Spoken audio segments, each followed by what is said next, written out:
And that was Audio Slave with Like a Stone. You are back on the couch for another week. Just like to thank Mike for a walk in the country. He's always very kind to us. And, well, it's been an interesting week for us. We've taken off on the internet. Yeah, it's a new thing, and we've pounced on it. We are with it, and we managed to upload a few recordings of last week's show, and they've gone pretty well. We're pretty tech-savvy, us, at the couch, aren't we? Yeah, I think we've done all right. And, of course, coming up later in the show, we have our regular stuff, Lachlan's Ramble, This Week in Facebook, the Band of the Week, a very, very interesting one that I picked this week, so you should stay tuned for that. We'll have a chat about sport, but for now, we're going to get through some of the lighter side of news for this week. What do we got first off? Yeah, Lachlan? absolutely. Well, just early last night, a guy's been pulled up for trafficking drugs in his car. He was just pulled over for a headlight inspection because one of his headlights were out. And so he was storing the drugs in the headlight, or no? Maybe that's why it was out. I don't know. But it was in his car. The police pulled over, saw some paraphernalia in his car, and went for the full inspection and got out 14 grams of pot. So wow. Apparently he can be charged for trafficking with that. Fair enough. I don't know. A Chinese boy has been saved by his ears, not the skin of his teeth, his ears. Nice. After they prevented him from plummeting eight stories. I did read about this one. Yeah. 6-year-old Ming Ming. It's not a panda's sounds like name. a cartoon character. It's not a panda's name, yeah. Reportedly fell out of his apartment window after looking onto the street to search for his absent granddad. I think he was a bit absent-minded in doing that. Where's Granddad? I'll look out the window of an 8-story building. Yeah, why not? But his head, it became stuck in bars just below his ears. So his ears kept him afloat 8 stories above the ground. Pretty much. There's some pretty strong ears. Pretty strong ears, yeah. I didn't know cartilage was that strong. That's probably the one time in your life you wouldn't mind being called Dumbo. Yeah, big ears or something, yeah. In other news, a grieving widow has kept the memory of her dead husband alive for their 2 children by creating a life-size cardboard cutout. I read about this one as well. And actually keeping the cutout in the family home.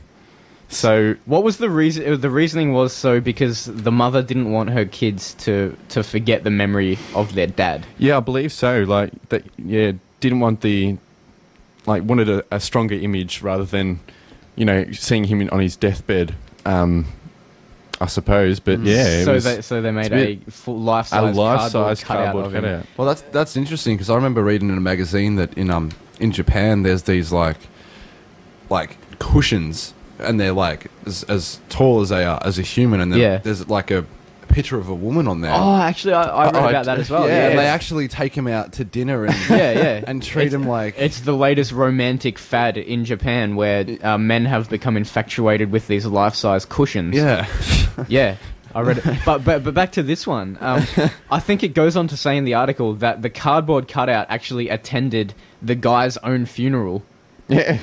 As well as his best friend's wedding 2 weeks later. It'd be funny if it was a really funny sort of, photo of him. It is. It's him holding a bottle of wine. Yeah. It's a ridiculous photo.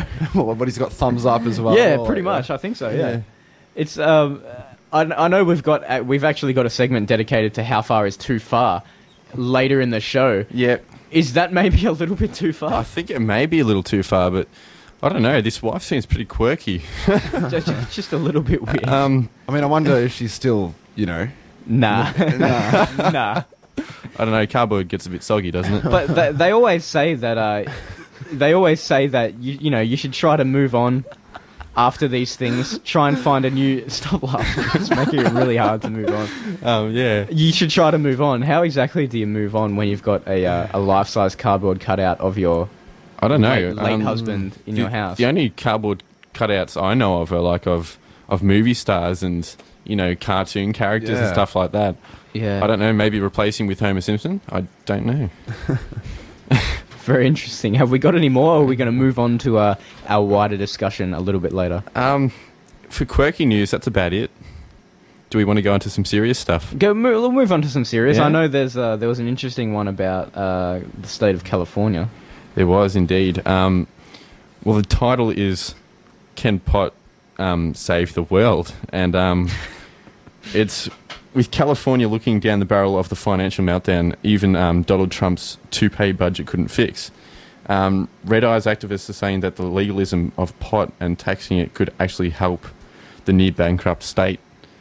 So it'd be like the cigarette and alcohol tax has happened in Australia. Yeah. They want to legalise marijuana and then put a tax on it in the hope that that will break them out of their economic crisis.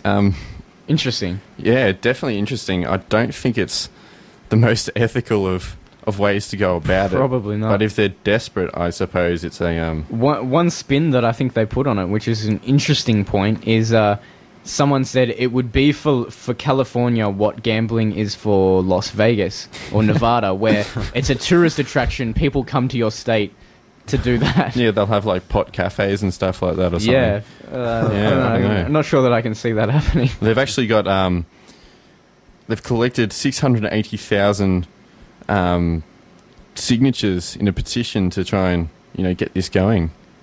So it's intriguing. Yeah, very. They definitely intriguing. need to do something because America are heading for a big recession. Yeah, big time. It's going to be. I'm maybe not sure that that's the answer, but there was an estimated $1.5 billion in actually tax revenue proposed from this scheme. Wow. So that's quite a bit. That's 1.5 billion. Well, speaking of the taxes, after this song break, we're going to come back with our big discussion of the news week. You might have seen on the back of Monday's Herald Sun, they've got a list of taxes that have come in, taxes that might come in, and taxes that probably won't but have been mentioned. So we'll go through systematically and we'll have a chat about what they could mean to the community. Meanwhile, we'll jump into some music. We've got Santana featuring Rob Thomas with Smooth. I remember this song from my road trip to Queensland with my family. Grade 5 it would probably the end of year 2000, I think. And they played it just about every half an hour. Yeah. Great song. Hopefully we'll take you back to those summer days. You're on the couch.